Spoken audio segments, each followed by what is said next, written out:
judgment, he taught about fulfilling Jeremiah 7, Jeremiah 19, Isaiah 66, which were to be fulfilled in and at the valley of Hinnom in the first century. Because Jesus said it is in the first century. Jesus specified that God destroying bodies and souls in Gehenna was going to happen in the first century. So no matter what else you come out here with, whatever hell was, it already happened. And it was not a continuous thing. The word that is used there, apolesai in Greek, is an aorist infinitive active verb. And though I'm not a Greek scholar, the aorist infinitive active verb always describes an action that happens in a singular moment or in a singular period that is not continuous. It doesn't take a prolonged time.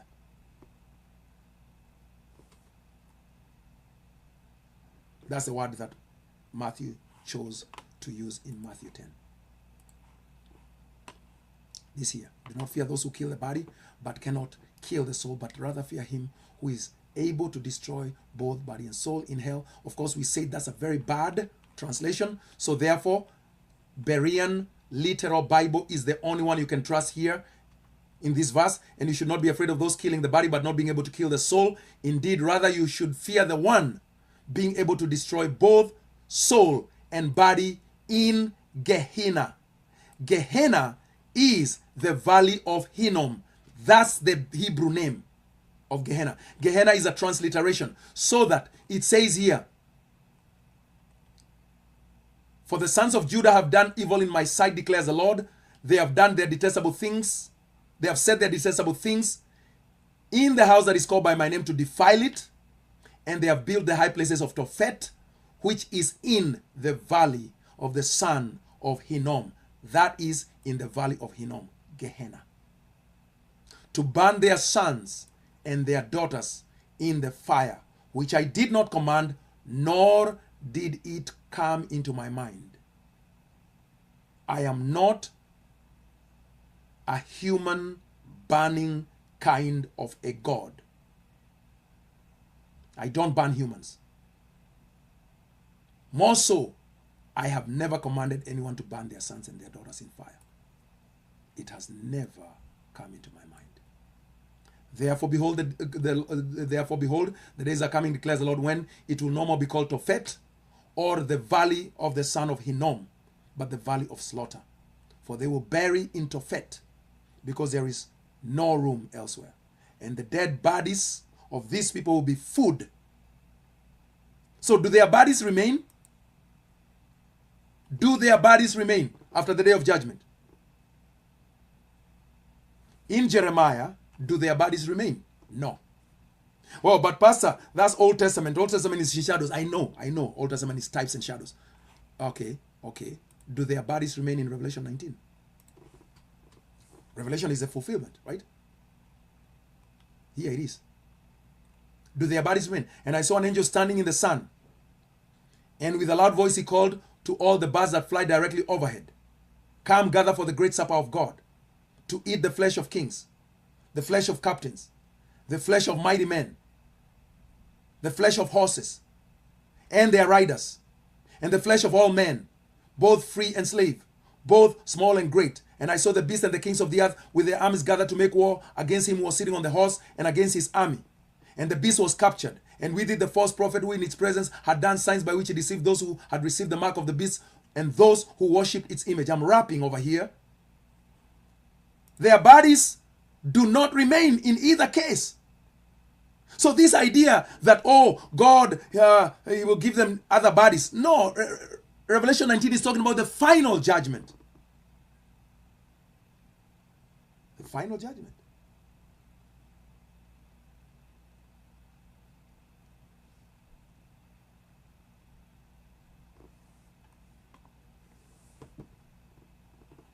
Anthony Guerrisi says, it's sad, it breaks my heart. A lot of Christians focus on sin, pushed by Satan rather than faith in Christ. It's amazing. Some people are looking forward to the punishment of their enemies. But Jesus says, why are you so concerned about the speck in your brother's eye? You got a log. You got a whole tree in your eye. And here you are, so concerned about your brother and the speck in his eye. So what deal with the log in your own eye? Before you say Magua is going to hell because he's saying there is no hell.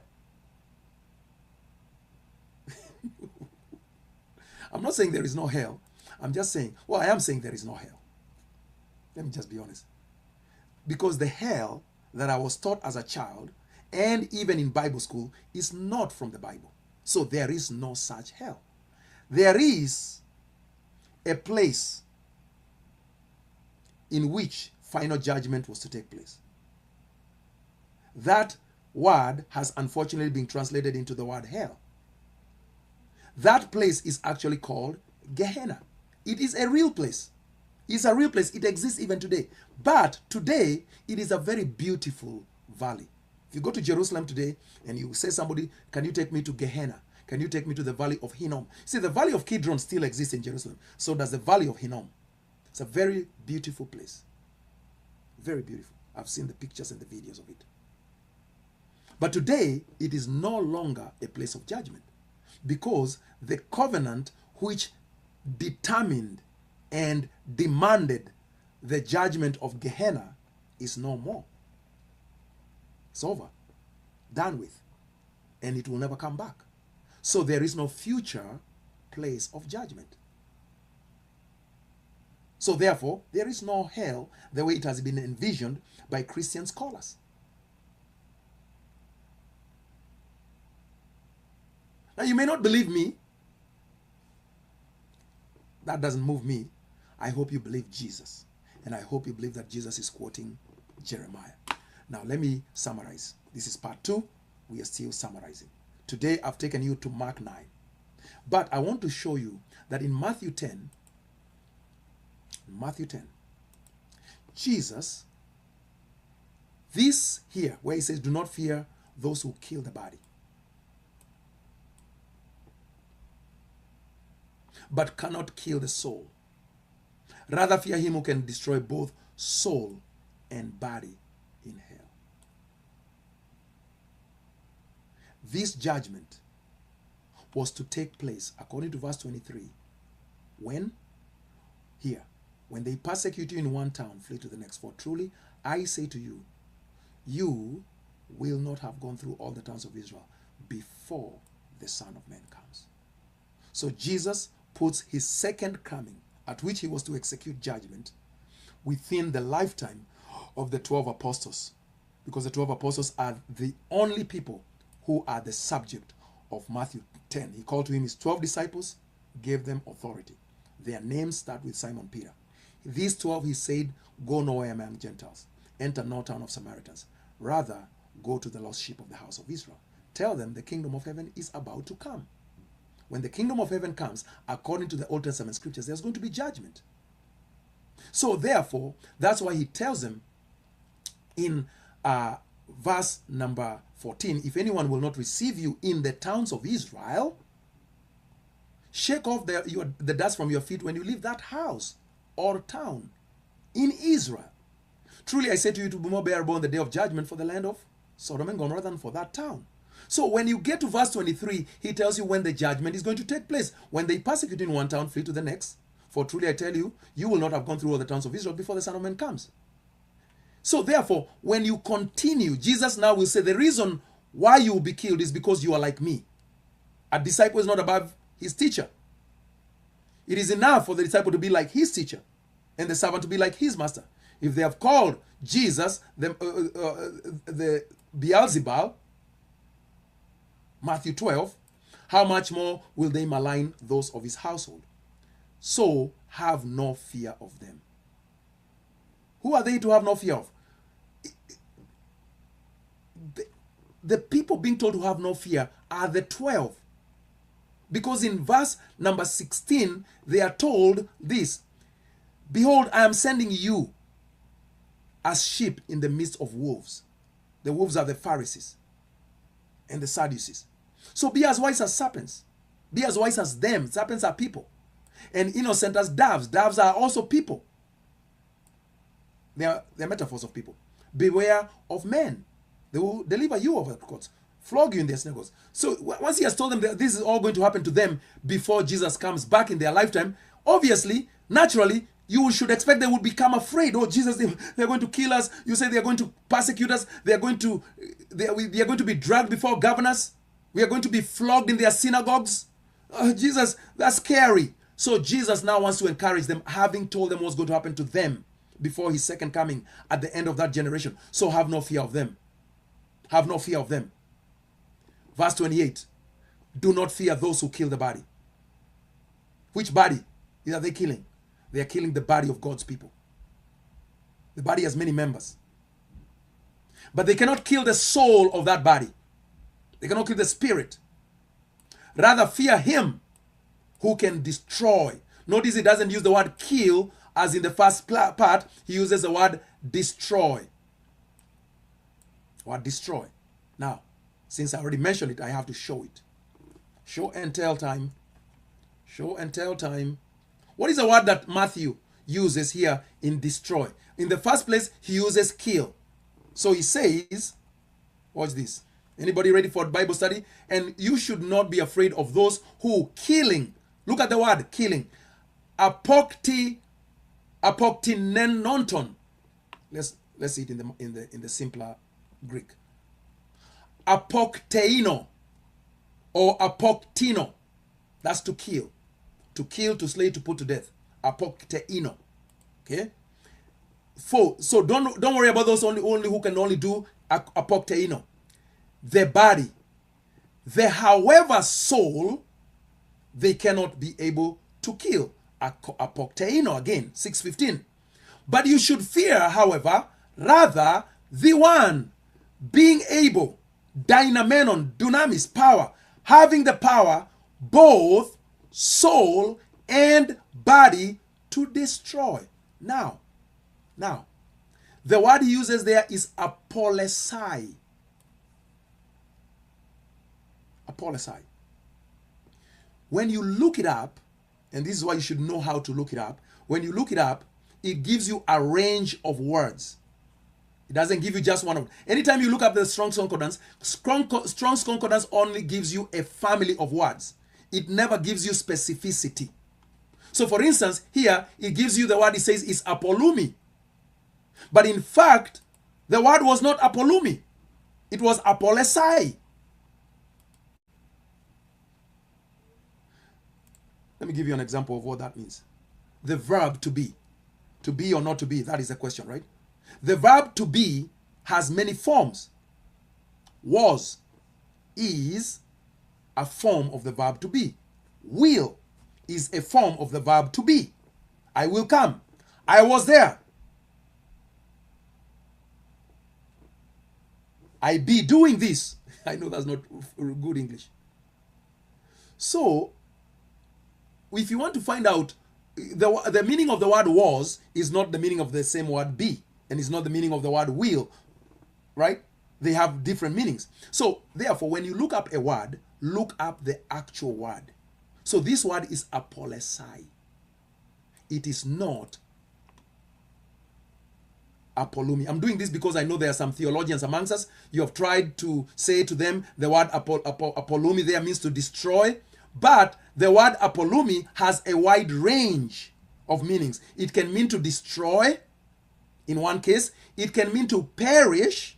It can mean to lose. So it has many different, it can mean to destroy fully, or to perish, or to lose. In other words, remember the woman who lost a coin? She lost a coin. In that verse in Luke, the writer uses apolumi, or a form of apolumi. Actually, it doesn't use apolumi. He uses a form of apolumi, which it says she apolumied her coin. And so the people who believe in eternal conscious torment, they come and say, apolumi can mean to lose something without itself being destroyed. Because that woman lost her coin, but the coin was not destroyed. The word, when the Bible talks about wineskins, If you put new wine into old wineskins, the wineskins can burst open. The word there is another form of apolumi. So as they say, when you burst the wineskins still exist. So, but you guys are saying that God destroys the soul. So, in order to find out what this word means, so this is a deeper study for those of you who go a little bit deeper. The word apolesai is what is used. You can go about it two ways to find out what it means. Number one, you can look at the very end here. See those symbols? V-A-N-A. Now, if you look up here, it tells you that the 4 columns represent Strong's Concordance numbers, Greek, English, and morphology. Morphology simply means how a word is built. How a word is built. The structure of the word. Is it feminine? Is it plural? Is it accusative? Is it neuter? All that. I am not a Greek scholar, but at least I can follow simple instructions. So I can look at this word, destroy, and I can look up what this means. And it tells me that this is a verb. The V is for verb, and the A is for aorist, and the N is for infinitive, and the A is for active. So that tells me what kind of a word destroy is in this sentence. In the same way, in is a preposition here. Hell is a noun, it is dative, it is feminine, and it is singular. Now, somebody might be there, how is that going to help my grandmother? My grandmother does not even know how to read. Well, it's going to help your grandmother because you know how to read. So don't give lazy excuses, please. I don't like lazy excuses. I don't like them when I do them. I don't like them when others do them. So anyway, what does aorist, infinitive, active mean? So I'm going to do this for us right here. I'm going to show you how to use Google and AI to do Bible study. So now we know that the word destroy, apolesai, is, in our sentence, aorist, infinitive, and active. So you just do a simple thing. You don't have to know any Greek. I don't know. I cannot say a lick of Greek, but I can do my research. So I'll just go into my Google. I'm going to enlarge it so you can see it. And what I'm going to do here, first of all, I'm going to enlarge my page so that you guys are able to see it. And I'm going to type in, what is aorist, infinitive, active mean? What does it mean? And the first answer that I'm going to get says, an aorist infinitive active indicates a simple one-off or complete action performed by the subject rather than a continuous or ongoing one, and is often translated to do, to have done in English, rather than to be doing. It expresses perfective aspect rather than a specific time, as the infinitive mood does not specify actual historical action or time. Aspect. So, I mean, you could continue. But what interests me here is that it tells me that anytime that I see the verb is A-N-A, aorist infinitive active, I don't know Greek. I don't need to know Greek. It tells me that it indicates a simple one-off or complete action performed by the subject upon the object, rather than a continuous or ongoing one. Now, notice, guys, I simply typed into Google.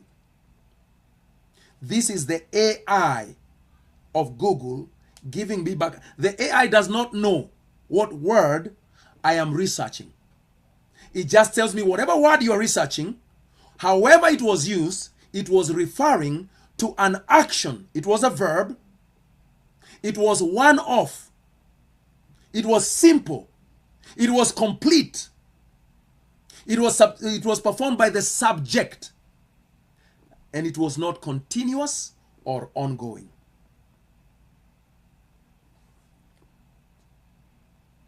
So that's one way. So it tells me that whatever God is doing here in Matthew 10:28 is a one-time, one-off thing that is not ongoing. So the destruction is done and done with. It does not continue. It is complete. It is done. Not only that, the other way to find out how do I know what apolesai means? I will look up all the other times that the New Testament writers use it.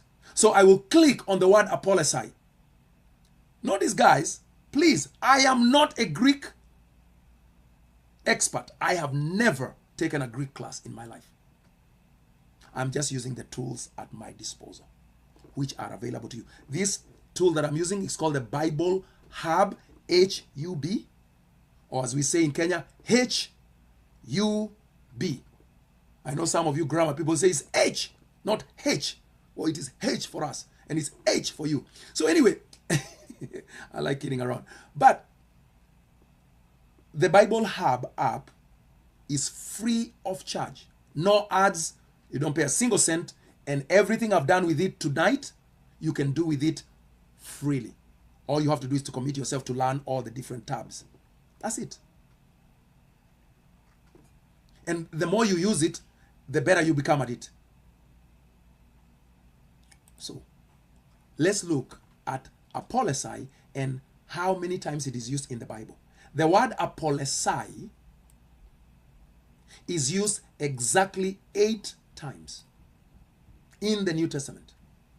It is used exactly 8 times.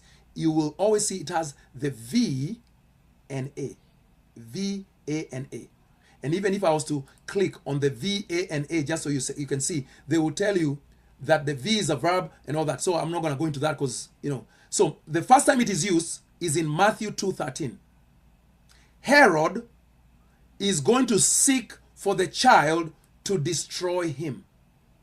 So this is a dream that Joseph receives from an angel, tells him, rise up, you and the baby and the mother, rather you and the mother and the baby, flee. For Herod is going to seek the child to destroy him. Now, that's apolesai. So Herod, let's say he had been able, we don't even have to imagine, when Herod had children, when they found children that were 2 years and under, what did they do to them? Did they start killing them and then continue killing them continuously? The same child being killed continuously? They kill them today, they kill them tomorrow, they kill them at night. No, they kill them. The children that were killed in Matthew were killed once and for all. They died. They ceased to be alive. It's a one-time deal. There is no continuing it after that. Next. Matthew 10:28 is the one we saw. Him who is able to destroy both soul and body in Gehenna. Let's keep that one. Mark 1:24. So in Mark 1:24, demons are in the sanctuary, are in the synagogue rather, not in the sanctuary. So I'm gonna open this up in the verse itself. So it's Mark 1:28, 24. Is it 24? I think it's 24. So anyway, here is the context. They went into Capernaum. That's in the northern part of Israel, not in Judea. This is close to Jesus's area of birth, Nazareth and all that. So they went to Capernaum. Immediately on the Sabbath, he entered the synagogue and was teaching. Now, who is in the synagogue? His people. And they were astonished at his teaching, for he taught them as one who had authority, not as the scribes. I pray that God will give me that kind of quality. And immediately there was in their synagogue a man with an unclean spirit. He cried out. The man cried out, "What have you to do with us, Yeshua bin Nazareth? Have you come to apolesai us? I know who you are, the Holy One of God." But Jesus rebuked him, saying, "Be silent and come out of him." And the unclean spirit, convulsing him and crying out with a loud voice, came out of him. And they were all amazed, so that they questioned among themselves, saying, what is this? A new teaching with authority? He commands even the unclean spirits, and they obey him. And at once his fame spread everywhere throughout all the surrounding region of Galilee. Now,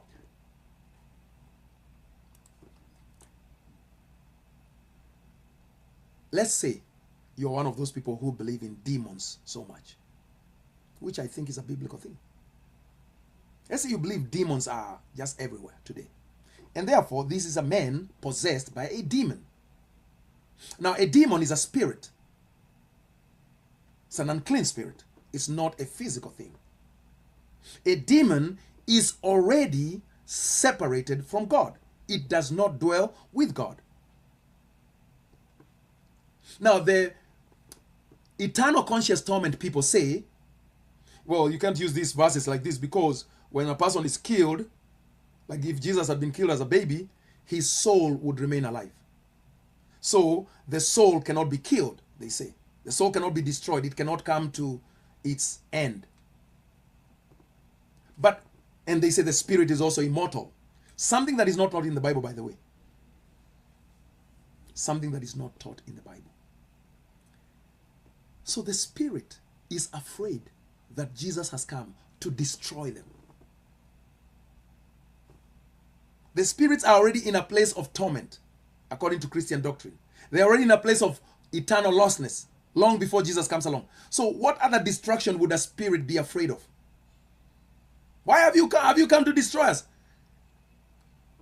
Eternal destruction. The spirit is not going to now be put in hell and live forever. No, the spirit is going to come to its point of obliteration, annihilation, loss of life. Adam was not created with an immortal spirit. Adam was not created with an immortal soul either.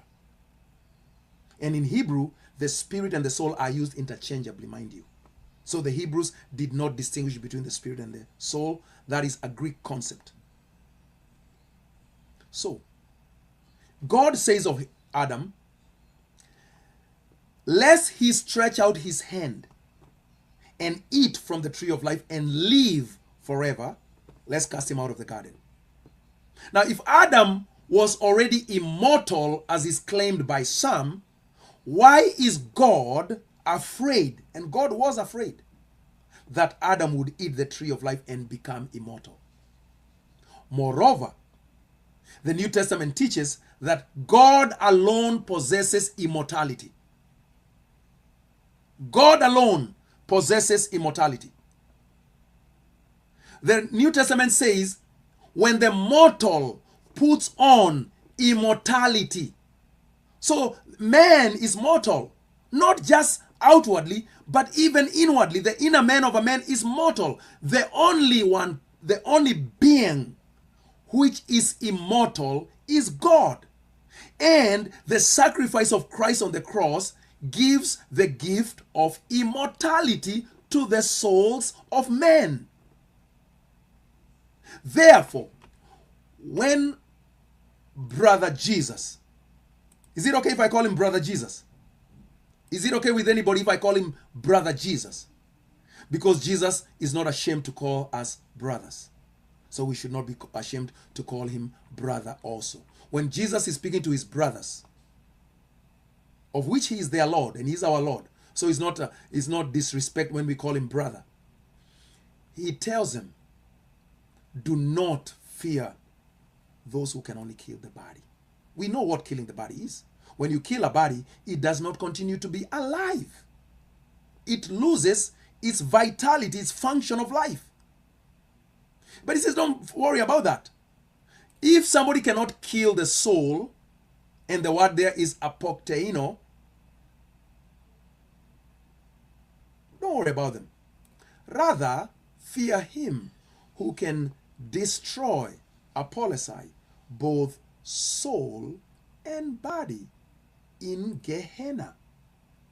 So, in other words, the Old Testament people are told, your souls and your bodies will be destroyed together at Gehenna. such that even in the resurrection, which was going to happen then, because Gehenna is the final judgment, the souls that were being resurrected to judgment were being resurrected as souls. They were not being given bodies.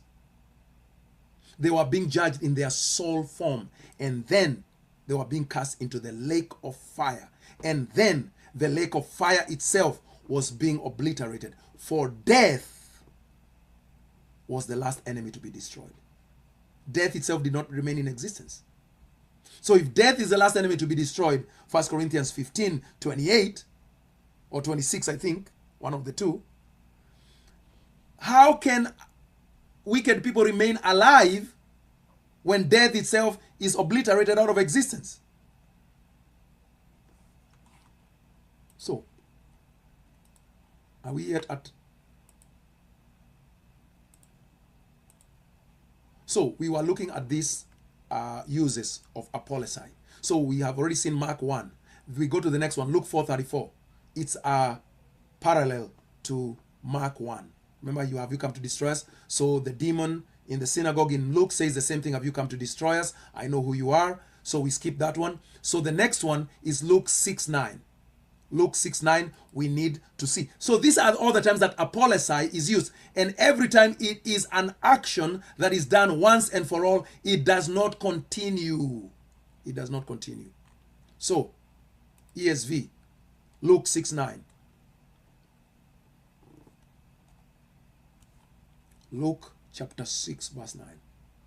And Jesus said to them, I ask you, is it lawful on the Sabbath to do good or harm? To save life or to destroy it? So Jesus is asking them, what is lawful on the Sabbath? Is it to save a life and therefore the person continues living, or to kill a person? So he contrasts to save a life so that a person can continue living versus to destroy a life so that the person ceases to be alive. That's the comparison. So the word destroy, every single time we have looked at, means to bring to an end, to demolish, to smash into pieces, so that there is no more functional vitality. This is apolesai. This is because you see, when people do lazy exegesis, they find all the forms of apolumi, and they tell you apolumi can mean to lose something. It does not have to be lost. It doesn't have to be destroyed or demolished. But in fact, that's exactly what this word means. In Luke 6:9, we already looked at. Luke 9:56, the Son of Man has not come to destroy men's lives, but to save them. So Jesus in Luke 9:56 compares what he's here to do versus what the law will do to them, what the wrath of the law will do to them. He has not come to destroy them, he has come to save them. When you are saved, you continue to have life. When you are destroyed, you are deprived of life. You no longer live. Otherwise, the word death loses meaning. Because somebody will say, well, but death is a separation from God. Yes, it is. Yes, it is. And therefore, that's why the Ephesians were dead in trespass. They were separated from God. But the second death is the destruction of the soul and the body. Cessation of life.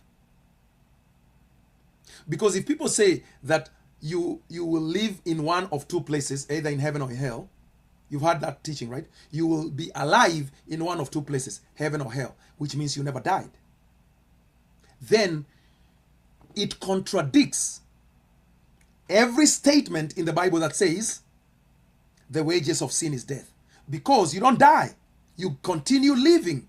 So they say the only difference between heaven and hell is the quality of life. So you have life, and you have life in the eternal quantity in this imagined hell. You have life in heaven, except it's in the